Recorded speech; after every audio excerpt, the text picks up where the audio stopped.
Bismillahirrahmanirrahim. Assalamualaikum warahmatullahi wabarakatuh.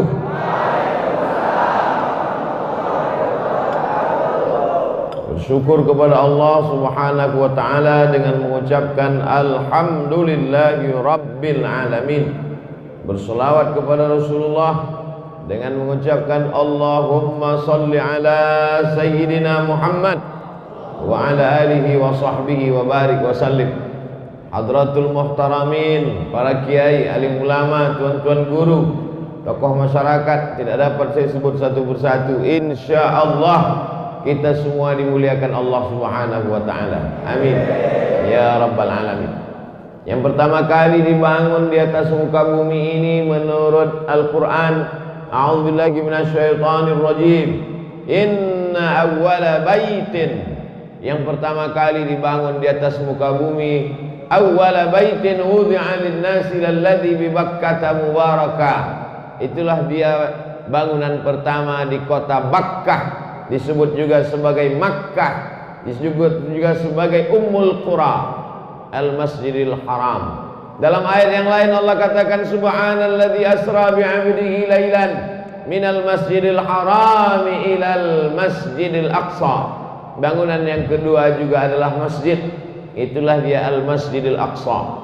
Sahabat bertanya kepada Nabi sallallahu alaihi wasallam, "Kam bainahuma ya Rasulullah?" Berapa jarak antara keduanya wahai Rasulullah? Antara Masjidil Haram dan Masjidil Aqsa itu berapa wahai Rasulullah? Nabi sallallahu alaihi wasallam menjawab, "Arba'una sana," 40 tahun. Lalu kemudian setelah datangnya Nabi Muhammad sallallahu alaihi wasallam 13 tahun di kota Makkah Al-Mukarramah, pindah ke Yathrib. Yang pertama kali beliau bangun juga di Quba, itu adalah masjid. Sampai di Quba hari Senin. Lalu kemudian pada malam Selasa, malam Rabu, malam Kamis, malam Jumat, 4 malam di Quba berdirilah satu masjid Quba. 6 tahun lamanya Nabi sallallahu alaihi wasallam tidak bisa kembali ke kota Makkah Al-Mukarramah. Tahun pertama, tahun kedua, tahun ketiga, tahun keempat, tahun kelima, tahun keenam. 6 tahun tidak bisa melihat Masjidil Haram. 6 tahun tidak bisa melaksanakan umrah. Maka untuk mengobati kesedihan hati, mereka melaksanakan sholat sunat di Masjid Quba. Nabi berjalan kaki ke Masjid Quba. Maka orang yang sholat sunat 2 rakaat di Masjid Quba sama dengan melaksanakan umrah. Jadi kalau kita hampir setahun ini tidak bisa melaksanakan umrah, bagaimana cara kita bisa melihat Masjidil Haram? Bagaimana kita bisa tawaf dan sa'i melaksanakan umrah?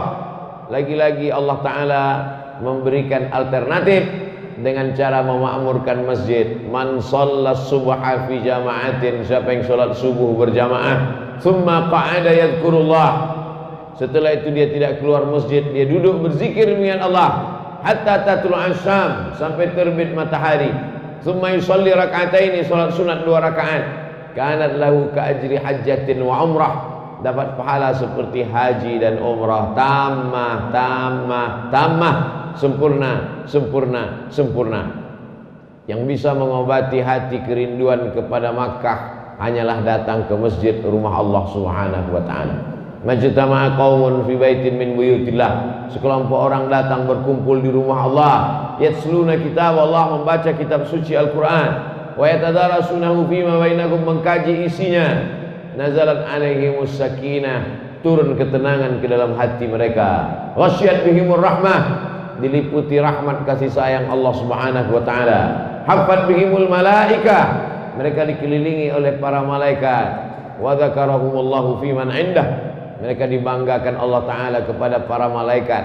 Hari libur, hari yang mestinya orang balas dendam atas sakit hati, berangkat bekerja, macet pagi, pulang petang sampai malam, maka dibalaskan sakit hati pada hari libur, dia tidur sampai jam 8, jam 9. Tapi justru itu tidak terjadi di lingkungan kita. Orang tetap datang ke masjid, sholat berjamaah. Maka mudah-mudahan anak cucu kita istiqomah sampai hari kiamat, insyaallah. Lalu kemudian Nabi Shallallahu Alaihi Wasallam pada hari Jumat menuju Yathrib dari Quba. maka perjalanan itu mereka berhenti sejenak melaksanakan sholat Jumat. Tempat Nabi melaksanakan sholat Jumat itu belum ada masjid, sholat di tanah lapang saja. Bekas tempat sujud Nabi SAW itu dijadikan masjid oleh khalifah yang adil bernama Umar bin Abdul Aziz. Itulah yang disebut dengan Masjid Al-Jumu'ah, tempat sholat Jumat pertama kali. Bekas sujud Nabi di tanah lapang, kening yang mulia, bersimpuh sujud di tanah yang mulia, dibangun bangunan yang mulia, Masjid Al-Jumu'ah. Lalu kemudian Nabi sampai ke Yathrib, Nabi robah nama Yathrib menjadi Al-Madinah Al-Munawwarah, kota yang terang benderang dengan cahaya, cahaya Islam, cahaya iman, nurun nubuwah, cahaya kenabian. Lalu kemudian di tempat itu pun bangunan yang pertama dibangun adalah masjid. Maka membangun masjid adalah bagian dari sunnah Rasulullah sallallahu alaihi wasallam. Lalu ketika hari berganti, musim berubah, bangunan yang sederhana, lebar hanya 22 meter, panjangnya ke belakang hanya 15 meter. Itulah yang disebut Nabi sallallahu alaihi wasallam ma baina baiti, rumah Nabi di sebelah kiri mimbar. Ma baina baiti wa mimbari, antara rumahku dan mimbarku raudhatun min riyadil jannah, satu di antara taman-taman surga. Di sana orang sholat 1 rakaat maka sama dengan 500.000 rakaat, sama dengan 100.000 rakaat di masjid yang lain. Masjidil Haram, Masjid Nabawi, Masjidil Aqsa, la tusaddur rihal illa ila salasati masajid.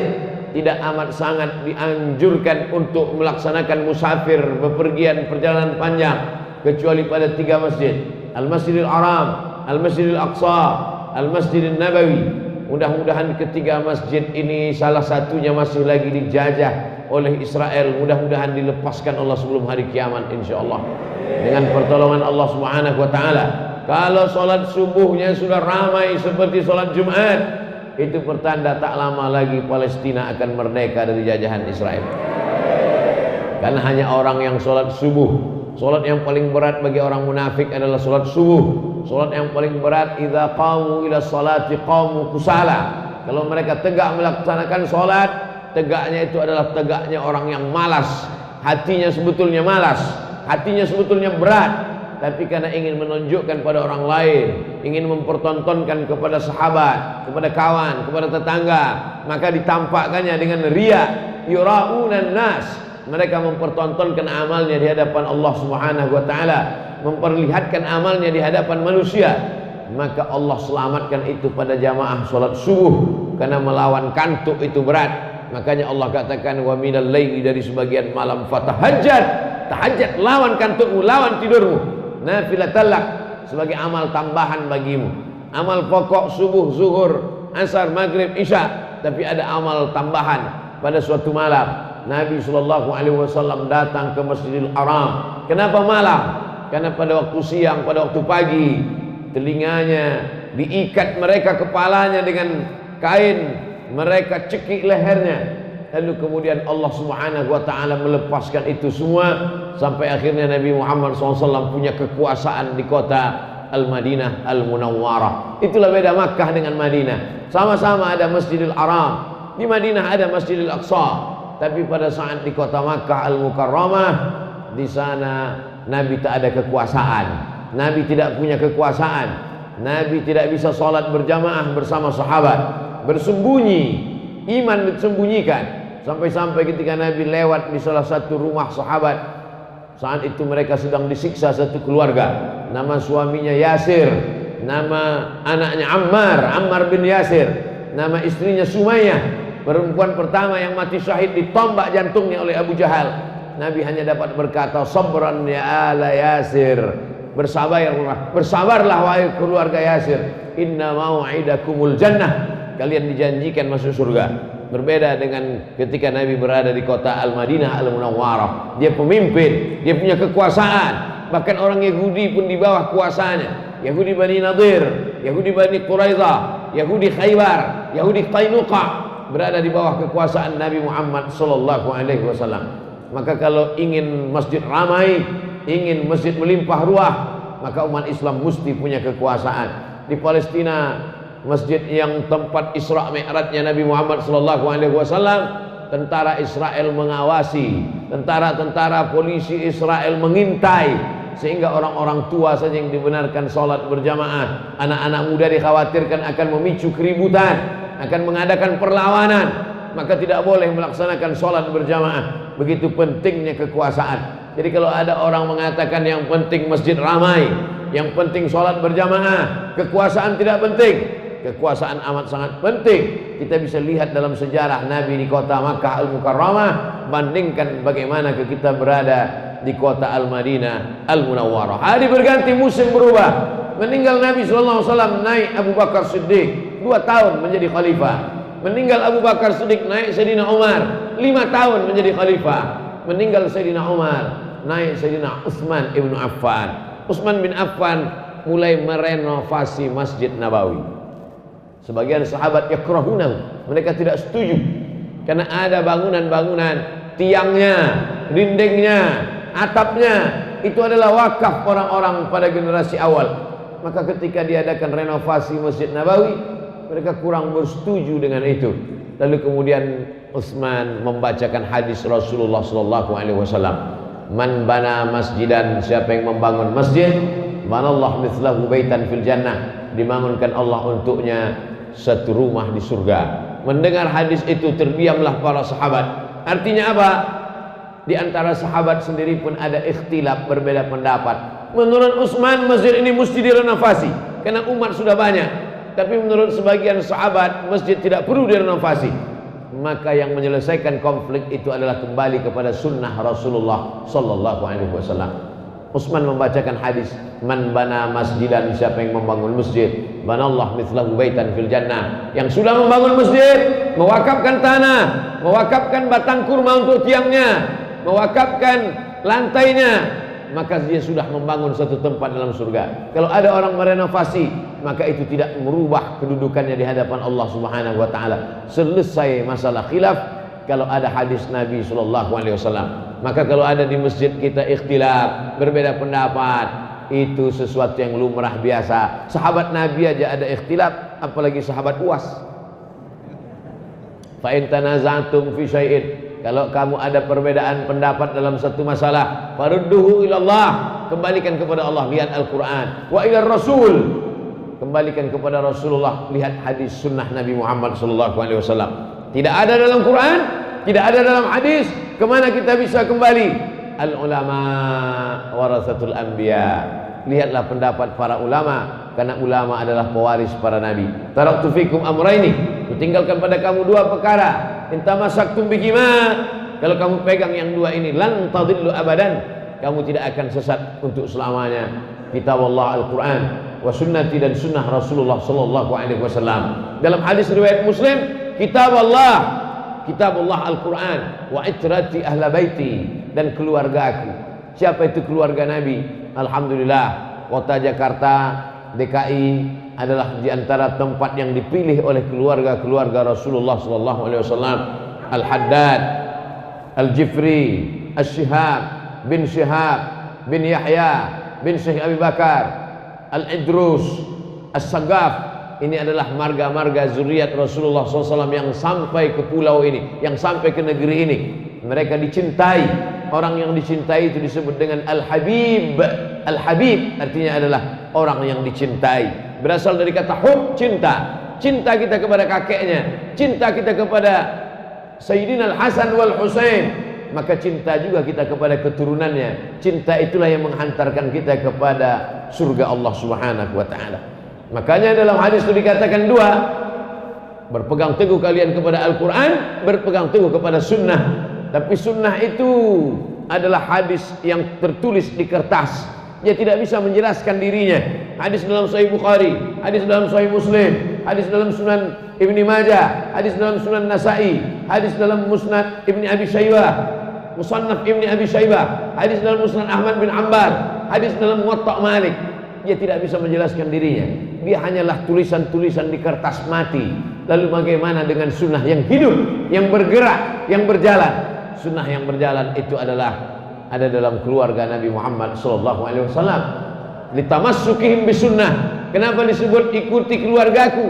Karena keluarga Nabi paling mengerti tentang sunnah. Karena keluarga Nabi orang yang mengamalkan sunnah. Karena keluarga Nabi orang yang paling berpegang dengan sunnah Rasulullah sallallahu alaihi wasallam. Jadi tidak ada ikhtilaf antara hadis yang mengatakan Al-Quran dengan sunnah, dengan hadis satu lagi Al-Quran dengan keturunan Rasulullah. Dua-duanya saling menguatkan. Yang satu sunnah dalam bentuk tulisan, yang satu sunnah dalam bentuk perbuatan. Yang satu sunnah dalam bentuk buku, yang satu sunnah dalam bentuk amal. Mudah-mudahan kita termasuk orang-orang yang mencintai sunnah dalam bentuk buku dan sunnah dalam bentuk amalan-amalan dan zuriat Rasulullah sallallahu alaihi wasallam. Lalu kemudian setelah meninggal para sahabat, bertebaranlah tabi'in ke seluruh penjuru dunia. Bangunan yang pertama mereka bangun adalah masjid. Maka di Nusantara ini pun kita melihat masjid-masjid tua. Di Banda Aceh masih ada masjid tua. Turun ke bawah Medan Sumatera Utara masih ada masjid tua. Turun ke bawah di Provinsi Riau Sumatera Barat, di Bengkulu, di Lampung, Kepulauan Riau masih ada masjid tua. Kalau kita pergi ke Kepulauan Riau sampai ke Batam, menyeberang ke Tanjung Pinang, dari Tanjung Pinang menyeberang lagi ke Pulau Penyengat, masih ada masjid yang dibangun begitu megah dan mewah. Sedangkan tempat kita masjid itu semennya dicampur dengan air. Di sana semennya dicampur dengan putih telur ayam, menunjukkan begitu kayanya. Panjang umur sehat badan, kita adakan kunjungan ziarah ke masjid di Pulau Penyengat insyaallah. Amin. Melihat bagaimana orang-orang zaman dulu memuliakan masjid, sampai-sampai semennya dicampur dengan putih telur ayam. Kuningnya di mana Pak Ustaz? Ya dimakan. Saudara yang dimuliakan Allah Subhanahu wa taala, menunjukkan orang Islam itu kaya raya, hebat, megah, dan itu adalah hadiah dari seorang sultan. Dia bangunkan satu masjid yang cantik di sebuah pulau yang indah, lalu kemudian dia berikan hadiah kepada istrinya sebagai bentuk cintanya. Memberikan hadiah adalah masjid. Supaya apa? Istana boleh hilang, memang betul-betul hilang. Istana terbuat dari kayu hilang. Kerajaan boleh hilang, hari berganti, musim berubah, politik berganti, hilang kerajaan-kerajaan, istana musnah, kerajaan musnah. Tapi ada satu yang tetap kekal abadi, masjid. Mengalir pahalanya kepada sultan-sultan, mengalir pahalanya kepada yang pernah membangun, mewakafkan tanahnya, mewakafkan semennya. Lalu kemudian di zaman modern, Presiden Soekarno, apa yang beliau bangun? Yang beliau bangun yang kekal abadi adalah masjid, Masjid Istiqlal. Masjid terbesar se-Asia Tenggara. Malaysia, Brunei Darussalam, Patani Thailand Selatan, Moro Filipina, dikumpulkan negeri-negeri Asia Tenggara, Muslim terbesar Singapura.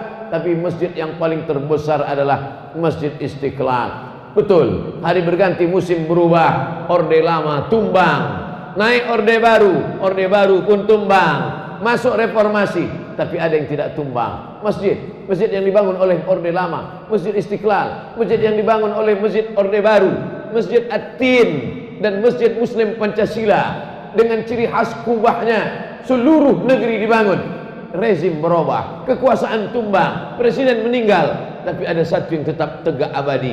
Apa dia? Masjid.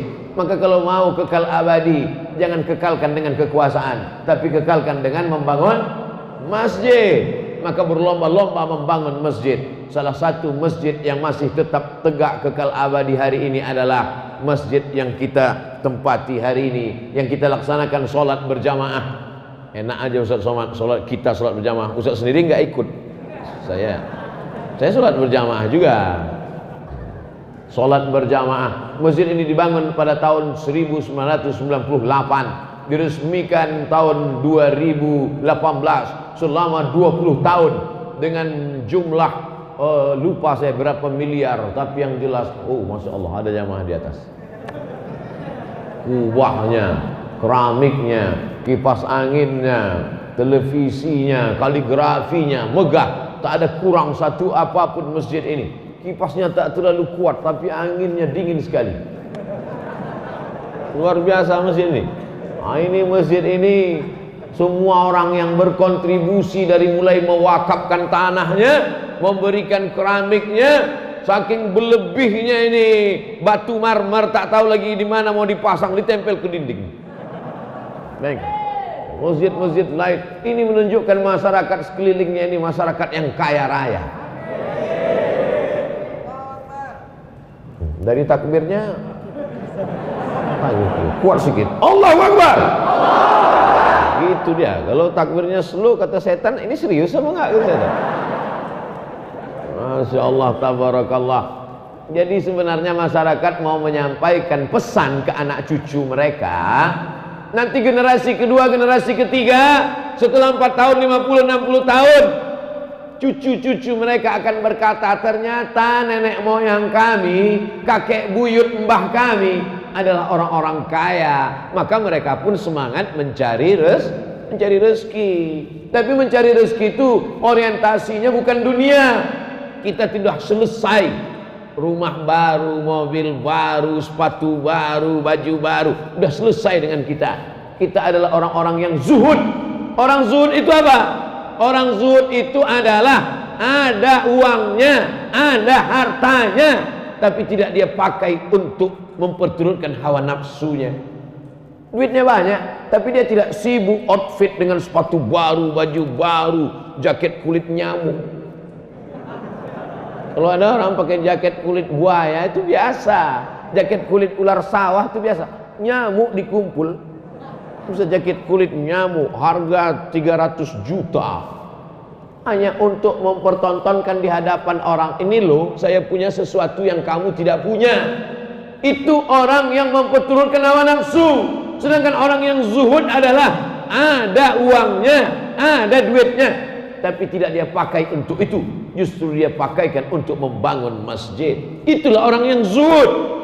Tapi sekarang orang berpandangan zuhud adalah, itu loh Pak Ustadz, ada orang zuhud pakaiannya koyak, sobek-sobek, compang-camping, dia nggak punya apa-apa. Itu loh Pak Ustadz zuhud. Itu bukan zuhud, itu fakir miskin, bodoh.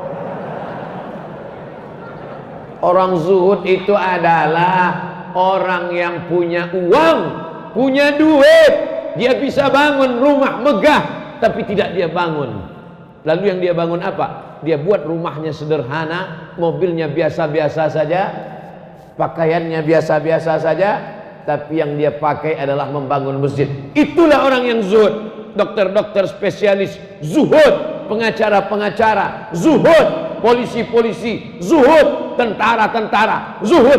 Mereka sanggup beli mobil mewah, tapi dia pakai mobil biasa. Kenapa? Karena uangnya dia pakai untuk membangun masjid. Ini mesti diluruskan pemahaman tentang zuhud ini.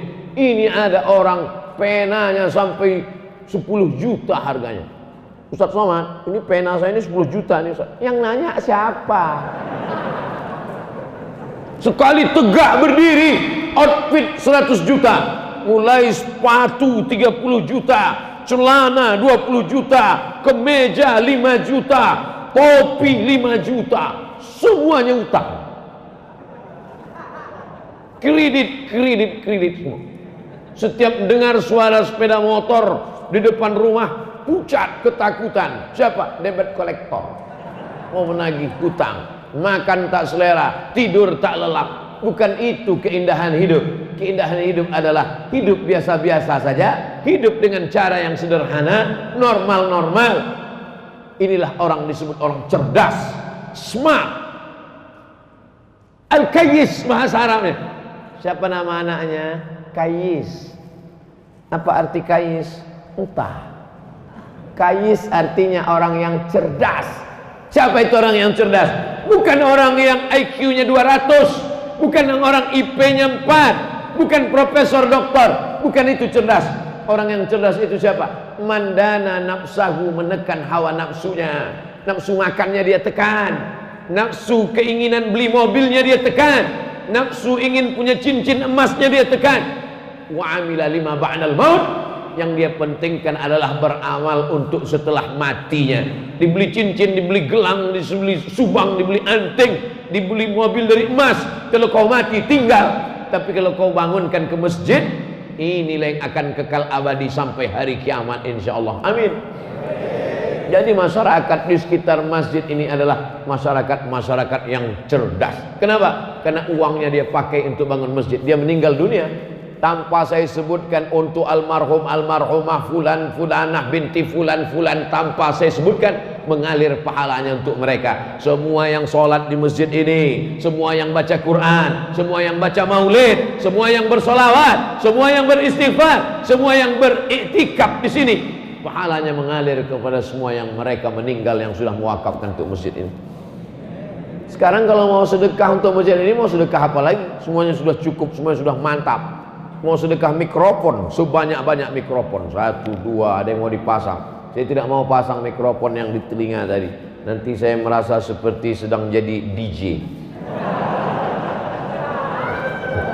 Sholat subuh berjamaah di Masjid Jami Al-Mukarramah. Ada namanya masjid, ada namanya Masjid Jami.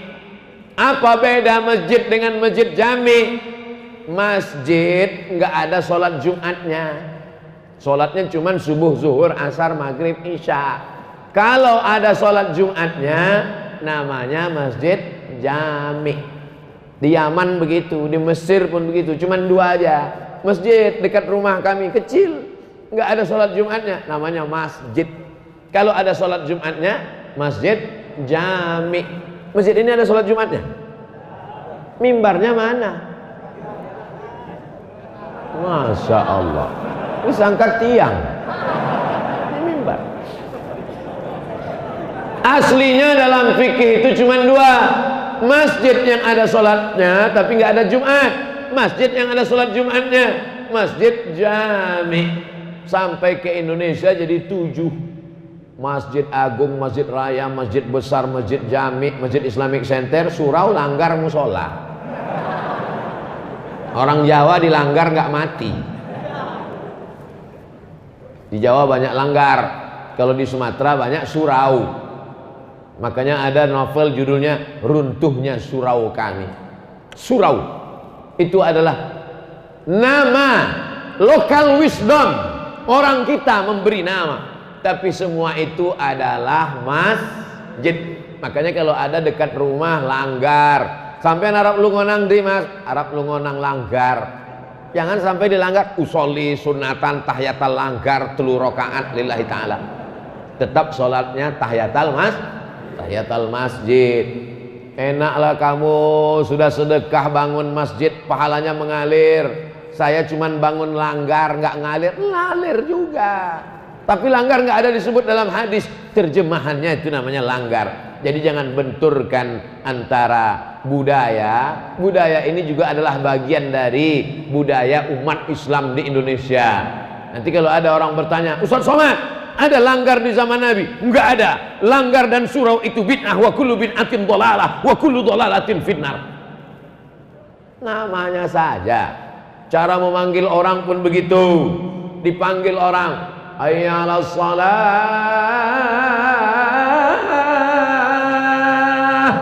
Di Makkah cukup dipanggil hayya 'alas shalah, orang bangun. Di Madinah, as-salatu khairum minan naum, bangun. Di tempat kita susah bangun, maka dipukullah itu kayu besar, itu dipukul. Diambil kayu. Kita tinggal di tropis, iklim kita iklim tropis, hutannya lebat. Mana ada di Maroko pohon kayu sebesar itu? Nggak ada. Di Sudan nggak ada pohon kayu sebesar itu. Di Mesir nggak ada pohon kayu sebesar itu. Di Indonesia pohon kayu besar-besar, maka dilobangi bagian dalamnya, dipasang itu kulit kambing, maka dipasang, dipukul. Nah itu dipukul, makanya bangun semuanya. Pukul bangun. Apa namanya? Beduk namanya, itu besar. Melihat beduk itu saya teringat masa kecil dulu. Saya kalau kami di Sumatera sholat maghrib itu jam 6.30 azan maghrib. Jam 6 saya sudah ke masjid. Masuk masjid sama kawan-kawan ke masjid, masuk ke dalam beduk. Masuk ke dalam beduk, kawan mukul di luar. Coba pukul. Masa kecil itu akan terngiang sampai besar. Melihat beduk, ingat itu. Anak-anak sekarang sudah lagi tidak lagi diingatkan itu. Jadi jangan dikatakan ini beduk tidak ada zaman Nabi, maka beduk ini bid'ah, wa kullu bid'atin dhalalah, wa kullu dhalalatin finnar. Kata yang udah ngasih beduk, aku sudah ngasih kayu sebesar itu, kau masukkan pula aku ke neraka lagi. Neraka yang dimuliakan Allah Subhanahu wa taala. itu hanya cara membangunkan orang.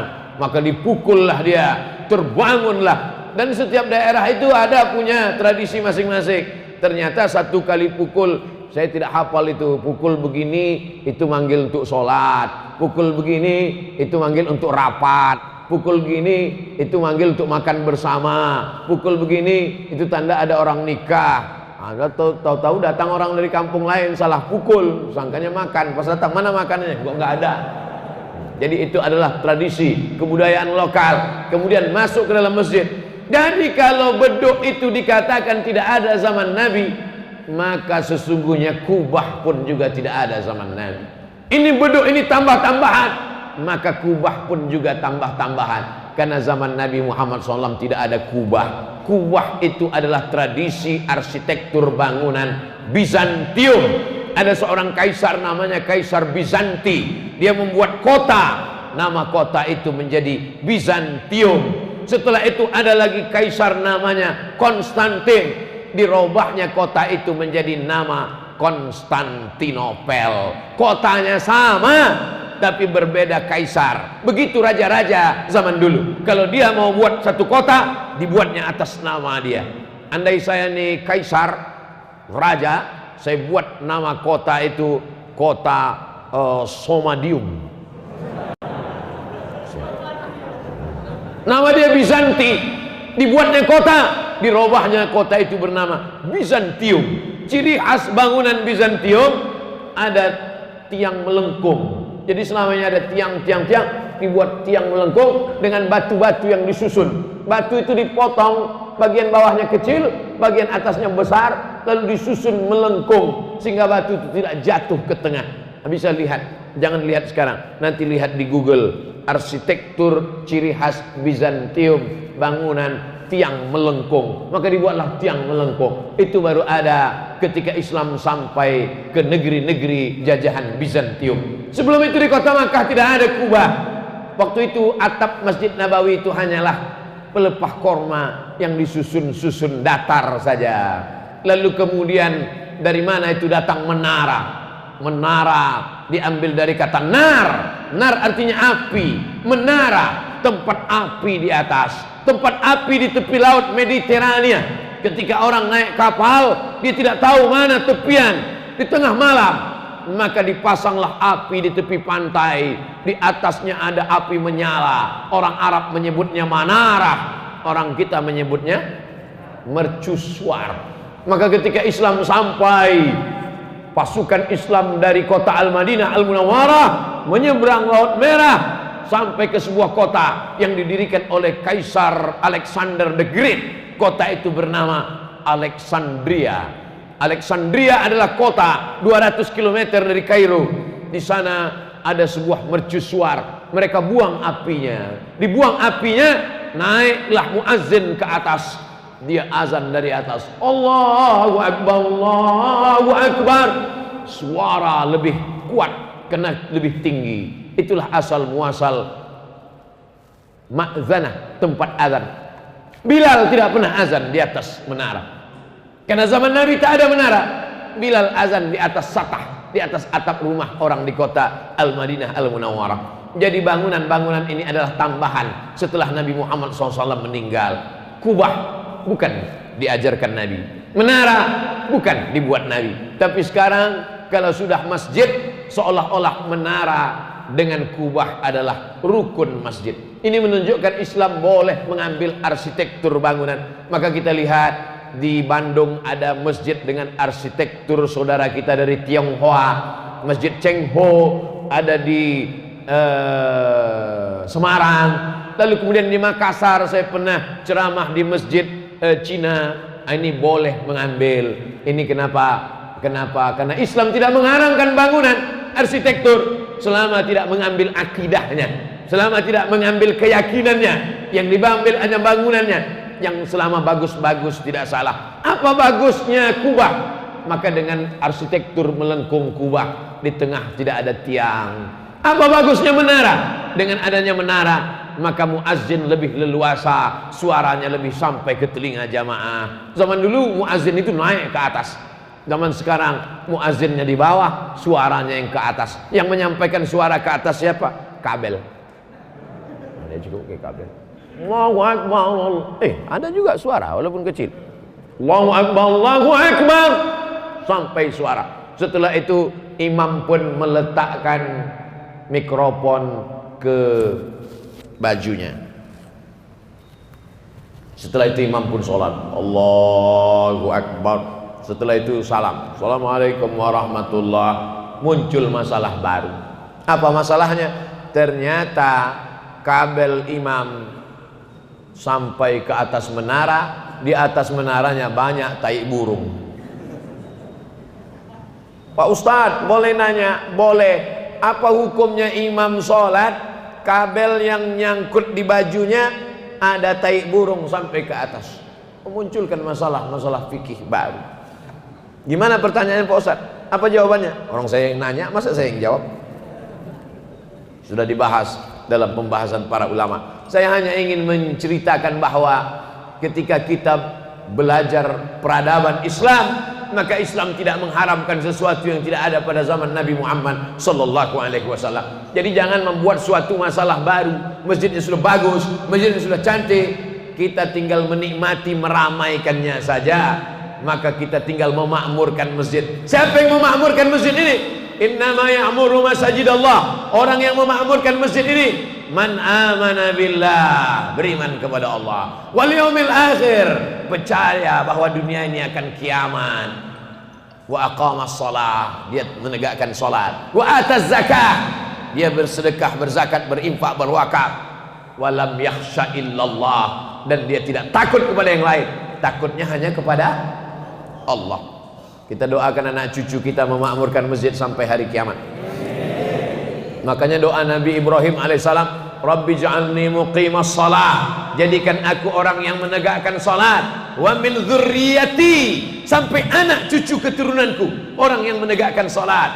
Rabbana wa taqabbal du'a. Bapak-bapak yang istrinya hamil, Rabbi ja'alni muqimas salah. Ibu-ibu yang sedang mengandung, Rabbi ja'alni muqimas salah, jadikan aku orang yang menegakkan salat sampai anak cucu keturunanku.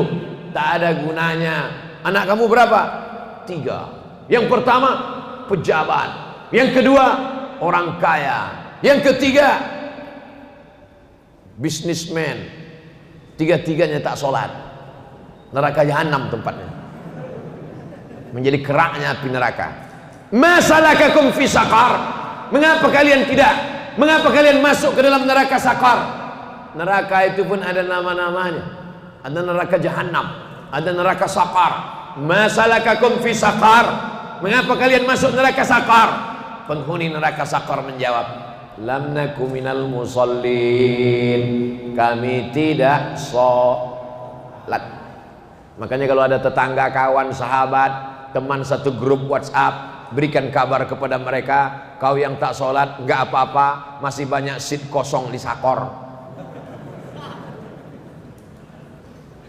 Kalau seorang bapak punya anak gadis, mencari mantu, yang dicari adalah sholatnya.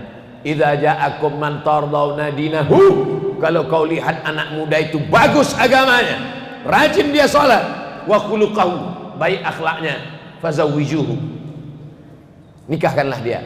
Berapa banyak orang yang dilihat karena mobilnya, dilihat karena pekerjaannya, karena PNS-nya, karena BUMN-nya, karena dia pegawai, karena dia pejabat, tapi ternyata tidak sholat, tak ada kenikmatan hidup, tak ada qurrata a'yun, sejuk dipandang mata.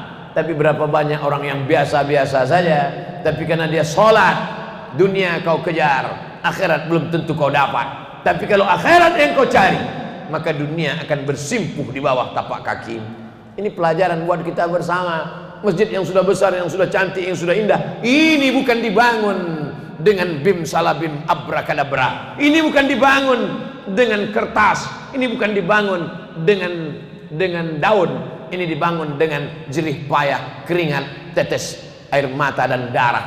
Maka kita yang sudah menikmatinya tinggal melaksanakan sholat berjamaah, rajin i'tikaf, diisi dengan tabligh akbar, Ini semua yang akan menjadi amal soleh buat kita semua. Anak-anak muda, semangat cari duit, semangat bisnis, semangat entrepreneur. Kalau sudah punya uang, bangun masjid. Bangun masjidnya besar seperti ini.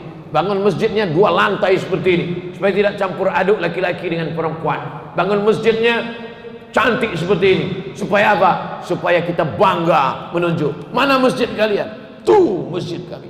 Yang mana? Yang bagus, yang cantik itu. Jangan sampai masjidnya seperti kandang burung merpati. Setiap ditanya orang, mana masjid kalian? Masjidnya cantik, tapi masjidnya udah ada Pak Ustaz. Untuk apa lagi cari duit? Masjid kan sudah ada. Bangun 1000 masjid dari mulai Sabang sampai Papua, seperti Masjid Jami Al-Mukarramah ini, insyaallah. Amin. Udah aku sampaikan ya Allah. Anak-anak muda ini sudah kumotivasi ya Allah. Kalau sebelum mereka mati mereka bangun masjid, alhamdulillah. Sudah mati enggak juga bangun masjid, tidak salahku lagi ya Allah. Sudah kusampaikan di hadapan mereka. Assalamualaikum warahmatullahi wabarakatuh. Waalaikumsalam. Al-Mukarram Ustadz, bagaimana hukumnya bila investasi digital koin? Lebih spesifiknya lagi adalah cash.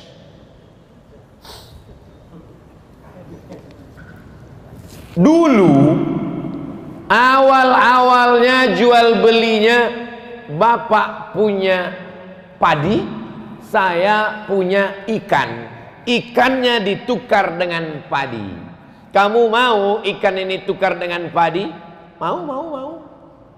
Karena nggak mungkin dia makan beras nggak pakai ikan. Saya pun nggak mungkin makan ikan nggak pakai nasi. Maka kita tukarlah. Ikan saya bagi 2, beras kamu bagi. Akhirnya setuju. Maka jual beli ini disebut dengan barter, bukan barcode. Ini yang paling tua namanya barter. Kemudian maju lagi dari Yunani. Dari Yunani ada logam yang dicetak bulat-bulat, namanya dinar. Orang Yunani menyebutnya dinar. Sampai ke kota Makkah, sampai ke kota Madinah, dia disebut sebagai dinar. Tidak lagi pakai barter. Saya punya dinar, saya bisa beli apapun dengan dinar ini. Bisa beli tanah, bisa beli onta, bisa beli gandum, pakai dinar. 1 dinar itu 4,25 gram emas. Meningkat dari barter menjadi dinar dan dirham. Meningkat yang ketiga. Yang ketiga, tidak lagi pakai dinar. Dinar tidak bisa lagi dibawa. Karena kalau sampai saya bawa dinar sekarang, bisa dikejar maling. Wah, itu ada dinar. Pakai cincin emas aja sekarang dirampok orang. Bukan diambil emasnya, sama jari-jarinya dia potong. Barter, di atas barter dinar, di atas dinar. Ini yang ketiga, keluarlah apa yang disebut dengan uang kertas. Uang kertas dicetak oleh negara supaya emas tidak berkeliaran di jalan. Di Indonesia ada berapa emas? Misal 1 ton. 1 ton emas dikeluarkan kertas senilai 1 ton itu. Negara hanya boleh mencetak kertas sebanyak emas di negara itu. Jadi kalau di negara itu emasnya cuman 50 kilo, maka boleh dicetak uang kertas senilai 50 kilo. Jadi di seluruh dunia ini yang paling banyak boleh dicetak kertas adalah di Pulau Jawa, karena disitulah emas yang paling banyak.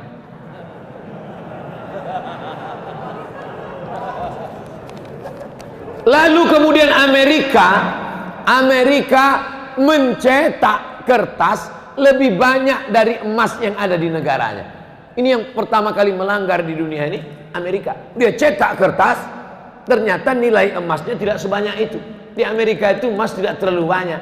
Kenapa sekarang emas paling banyak di Amerika? Bukan dari tanah Amerika. Emas itu dibawa dari Papua, karena dia punya perusahaan di Papua. Dia sedot emas itu dia bawa. Lalu kemudian Amerika melanggar itu. Dia cetak kertas banyak-banyak, emasnya tidak sesuai dengan itu.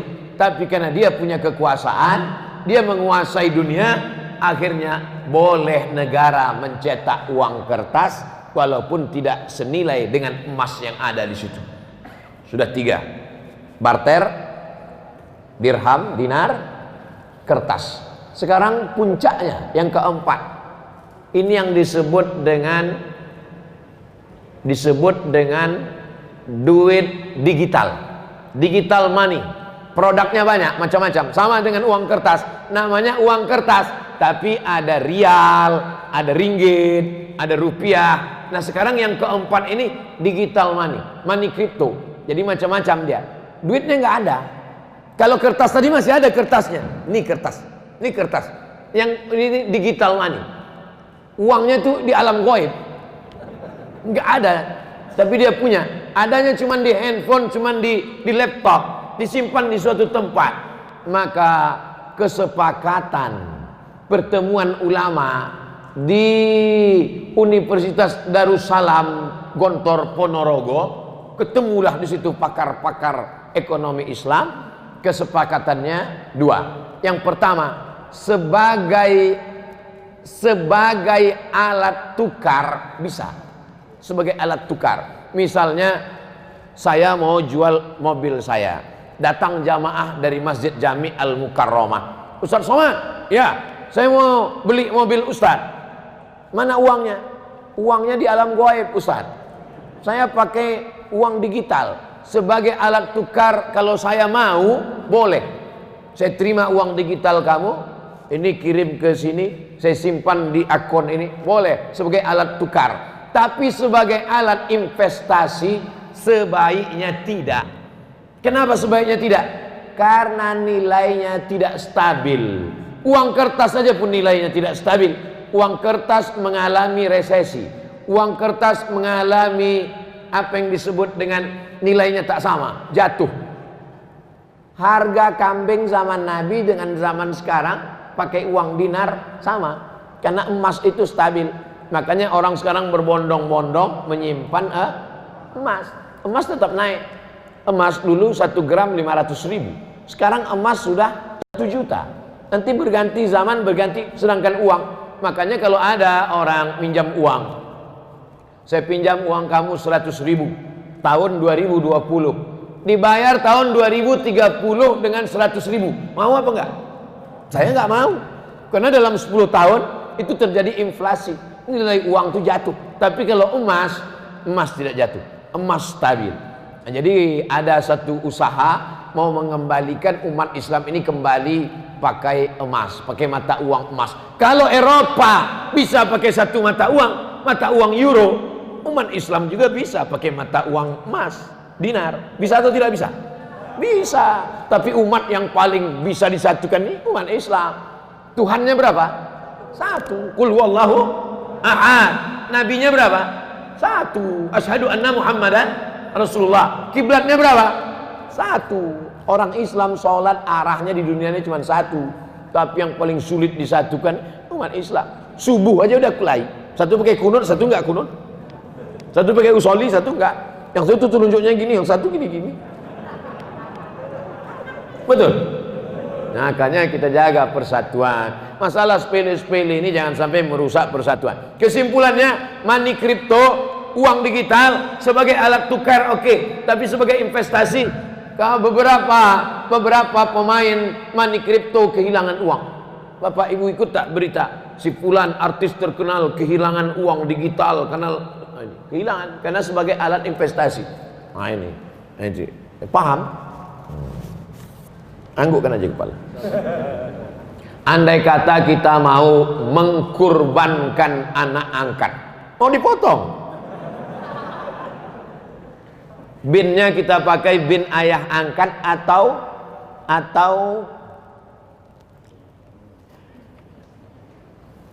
mengadopsi anak angkat itu baik apa enggak baik?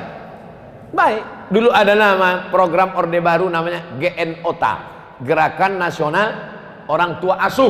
Bagus. Anak-anak yang miskin, susah, duafa, anak yatim disekolahkan. Bagus. Mengadopsi anak bagus. tapi ada 3 yang dilanggar dalam ajaran Islam, dalam adopsi anak. Yang pertama, anak angkat itu dipakai bin bapak angkat. Nggak boleh. Zaid bin Muhammad, turun ayat, makana Muhammadun aba ahadim mir rijalikum. Muhammad bukan bapak kamu.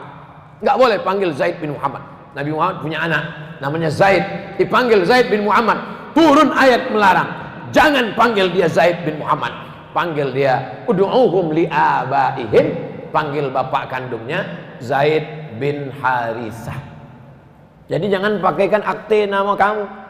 Punya anak angkat perempuan namanya Fatimah, buat Fatimah binti Abdul Somad. Itu bukan anakmu Abdul Somad. Ganti nama asli bapaknya. Siapa nama anak angkatmu itu yang kau adopsi? Bin Kardus. Apa bin Kardus? Rupanya dulu pas dia pulang habis sholat subuh dapatnya anak itu dalam kardus di rumah.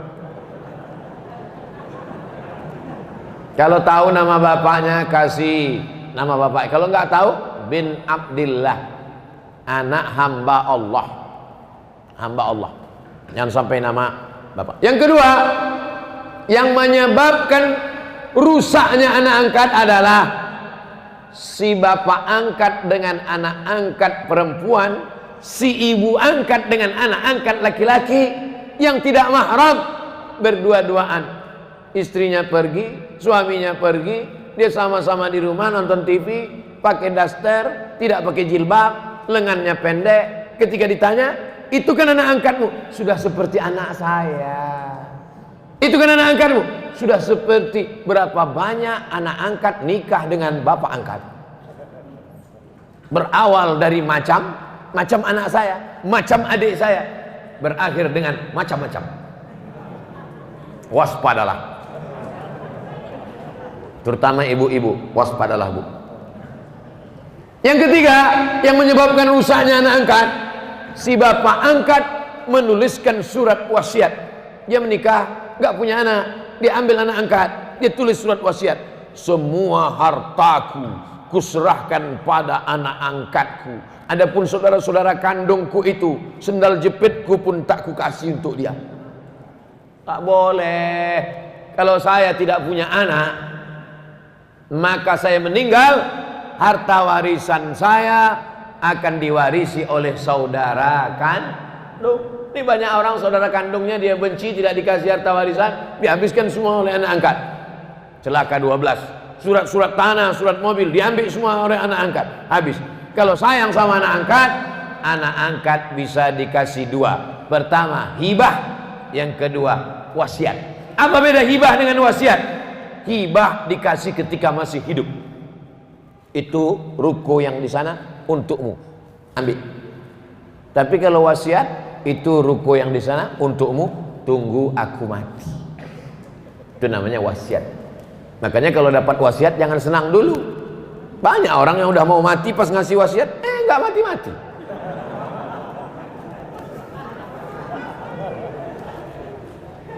Ini untuk Masjid Jami Al-Mukarramah, pengurus sudah senang.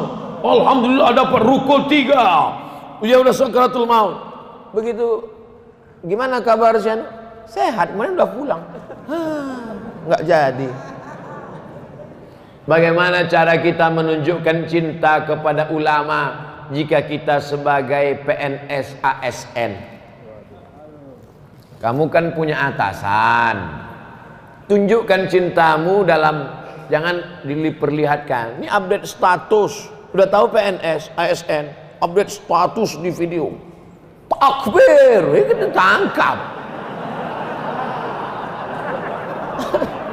Ya Pak, ngerti lah, paham. Datang pas nggak ada orang, datang. Assalamualaikum Habib, cium tangan. Pastikan nggak ada kamera. Assalamualaikum. Doakan panjang umur, sehat badan. Ya pandai-pandai. Pandai itu penting, pandai-pandai lebih penting. Ustaz Somad berani, saya nggak ya PNS. Dulu pernah PNS. Saya Ibu Fulan ingin bertanya. Pernah seorang sahabat saya melihat postingannya di FB tidak pakai jilbab. Selalu dia buka tutup jilbabnya. Saya tanyakan kemana jilbabnya. dia bilang yang penting hatinya baik. Bagaimana nih menurut Pak Ustadz? Saya khawatir nanti anak dia nggak pakai celana. Ini kan emaknya nih. Pepatah kita mengatakan kalau anak kencing berdiri, maka cucunya kencing maraton. Ini sekarang emaknya nih nggak pakai jilbab, nanti anaknya nggak pakai celana. Pas ditanya anaknya, kok nggak pakai celana? Yang penting hatinya baik.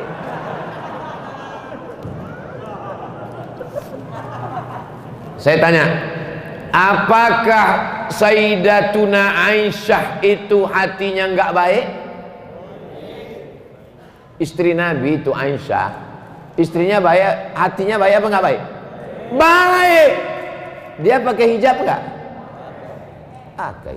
Ada nggak Aisyah mengatakan dibukanya hijabnya? Aisyah, kenapa nggak pakai hijab? Aku kan istri Nabi, hatiku kan baik. Kalian semua kan anak-anakku. Wa azwajuhu ummahatukum. Istri Nabi itu adalah ibu kamu. Aisyah itu ibu kita. Tapi dia tetap pakai hijab. Kenapa? Allah yang nyuruh. Ya ayyuhan nabi, wahai Nabi Muhammad SAW, qul li azwajika, katakan kepada istrimu, wa banatika, katakan kepada anak perempuanmu, wa nisa'il mu'minin, katakan kepada perempuan yang beriman, yudnina alaihinna min jalabibihin, hendaklah mereka memanjangkan kerudung mereka. Dulu kerudungnya tutup kepala, tapi lehernya nggak kelihatan. Pakai lagi. Itu pakai cadar itu kan tradisi jahiliyah. Pakai cadar, pakai jilbab itu tradisi jahiliyah. Dulu turun ayat, khudhu zinatakum inda kulli masjid. Kalau kamu mau ke masjid, pakailah pakaian. Kalau kamu mau ke masjid, pakailah pakaian. Apa maknanya? Waktu itu orang jahiliyah tawafnya uryanun tolik, telanjang bulat. Orang jahiliyah dulu nggak pakai pakaian. Maka datang Islam mengajarkan pakaian. Maka setiap mau ke masjid disuruh, ya ayyuhalladzina amanu, ay orang beriman, kalau kamu mau pergi ke masjid, khudhu zinatakum inda kulli masjid, berpakaianlah. Itu ajaran Islam. Jadi jangan ikut-ikutan status orang, itu yang dia sampaikan. Bacalah Al-Quran, ngaji sama para kiai, para ulama. Assalamualaikum Ustaz. Waalaikumsalam warahmatullahi wabarakatuh.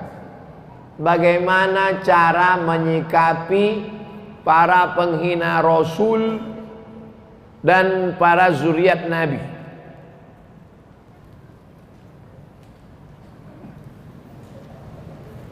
Kalau engkau punya kekuasaan, kau tegakkan hukum. Man ra'a minkum munkaran falyughayyirhu biyadihi. Sebagaimana Abu Bakar Umar. Abu Bakar mengirim pasukan kepada penghina Rasul di kampung namanya Yamamah. Nama orangnya Musailamah. Kirim pasukan. Dipancung kepala Musailamah. Yang memancung namanya Wahsy. Wahsy lah dulu yang membunuh Hamzah bin Abdul Muttalib. Tanganku ini dulu yang memancung kepala Hamzah. Hari ini aku memancung kepala Musailamah. Kalau dulu sebelum Islam ini memotong kepala sahabat Nabi, paman Nabi. Sekarang setelah Islam ini memancung kepala musuh Allah Subhanahu wa taala. Kalau sanggup punya kekuasaan. Yang tak punya kekuasaan, fabilisani, dengan lidah. Jangan hina Nabi, jangan hina zuriat Nabi dengan suara. Tak juga sanggup, takut dengan mulut, dengan hati. Diam aja lah. Kalau kau tak sanggup membela, diam. Boykot. Jangan lagi pakai mobil Prancis. Jangan lagi pakai deterjen Prancis. Jangan lagi pakai susu, teh, kopi Prancis. Pakai aja kopi tai musang.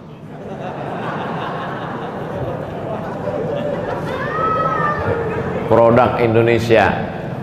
Namanya aja itu kopi luwak, sebetulnya mereknya aja, bukan Tai Musang. Kalau memang betul kopi Tai Musang itu satu gelasnya $100. Setiap diminum satu tetes menetes air mata. 1.300.000 guys.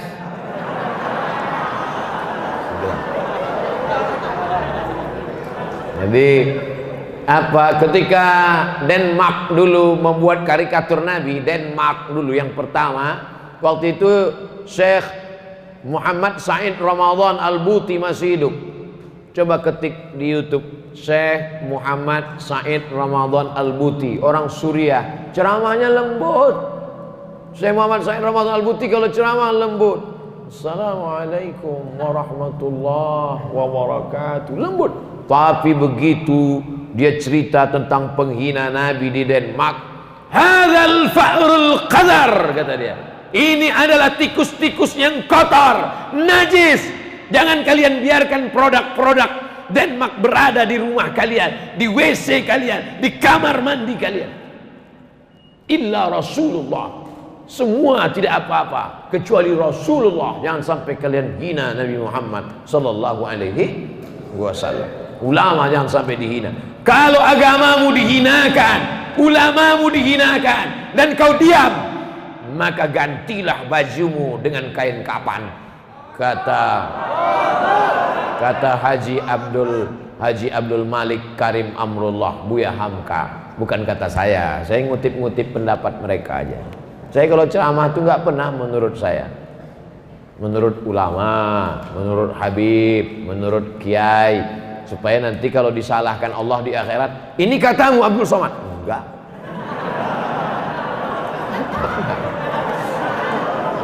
Saya enggak berani menurut saya. Mana pernah saya ceramah menurut saya? Enggak. Yang selamat di akhirat itu nanti saya. Karena saya enggak pernah pakai menurut saya. Sampaikan Al-Quran, sampaikan hadis, sampaikan fatwa ulama, sampaikan pesan para habaib, sampaikan pesan para kiai, cerdaskan umat. Habis waktu baca doa, selesai pulang. Habis waktu 1 jam. Tadi saya mulai jam 6 kurang 15, sekarang jam 5 kurang 15. Sesuai tertulis di botol 600 ml. Apapun makanannya, minumnya tetap Az-Zikra water. Pakailah produk dari saudara kita sendiri, sehingga kalau ekonominya maju, dia akan makun masjid. Kalau ekonominya maju, dia akan sedekah. Jangan kau kayakan orang lain. Kalau duitnya banyak, dipakainya berjemur di pantai tak pakai kolor. Pakailah, minumlah minuman santri dari pondok pesantren Sidogiri. Kau minum makanan, kau makan makanan yang halal, kau minum minuman produk saudaramu, maka itu sudah kau ikut membangun masjid, membangun pondok pesantren, membangkitkan ekonomi umat. Saya alhamdulillah sampai hari ini semua saya endorse, dari mulai kerupuk sampai keripik. Kalau ada jamaah datang bawa kerupuk 2 bungkus, senyum, saya sudah tahu dia pasti minta endorse. Mana di kerupuknya? Jamaah dimanapun berada, belilah kerupuk ini, dapatkan di toko terdekat. Hubungi nomor berikut ini, persediaan terbatas. Anda lagi yang mau endorse? Astaghfirullahalazim, astaghfirullahalazim, astaghfirullahalazim, alladzi la ilaha illa huwal hayyul qayyum wa atubu ilaih.